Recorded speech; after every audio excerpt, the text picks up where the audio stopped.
Buxoro viloyatida yangi kelinchak tunda o'ziga o'zi gapirib, qabristonga borib keladigan bo'lib qoldi.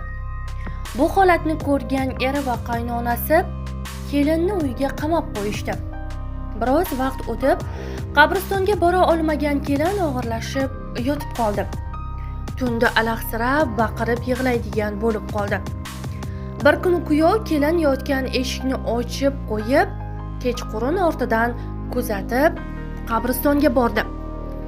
Qabristonga kirganlarida esa kelin bir burchakdagi hech kim yashamaydigan xonaga kirib, kimgadir kelin salom qilib kular edi. Qizig'i kelin o'zi uxlagan holatda kelin salom qilib kular edi. O'zi nima qilayotganini bilmas edi.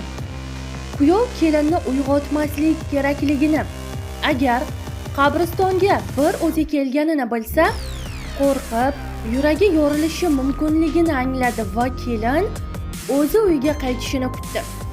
Kelin u yerdagi hech kim yashamaydigan xonaga kimgadir kelin salom qilib uyiga qaytdi. Uyiga kelishi bilan eri va qaynonasi uni uyg'otishdi. So'rashganda esa hech nimani eslay olmasligini aytdi. Kuyov imomdan maslahat berishini so'rab oldiga boradi.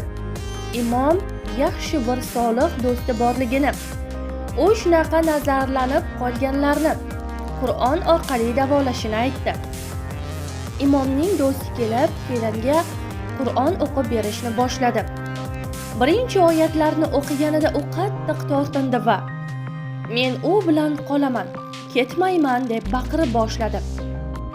Imom ustida ruqiya amalini o'tkazib, jinni undan uzoqlatishga urindi. Bir necha soat davomida jin asabiylashdi. Baqirdi va hatto qo'li bilan imomga hujum qilmoqchi bo'ldi.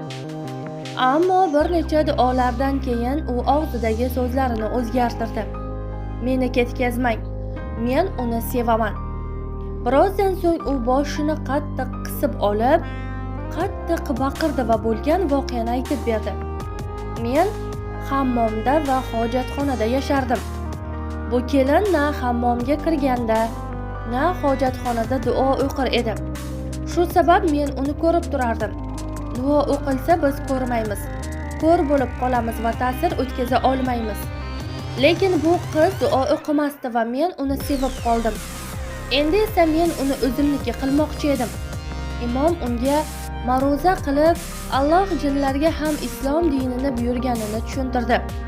Unga din haqida va haqiqiy muhabbat haqida so'zlab berdi. Birozdan so'ng oshiq jin islomni qabul qildi va u uyni tark etdi.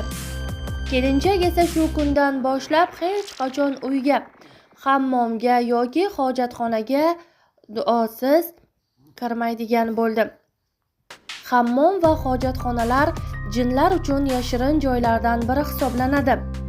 Agar inson kirganda duo o'qimasa, ularning ta'siriga tushishi mumkin. Sabrina bilan sodir bo'lgan voqea esa bunday hodisalarning haqiqiy misolidir.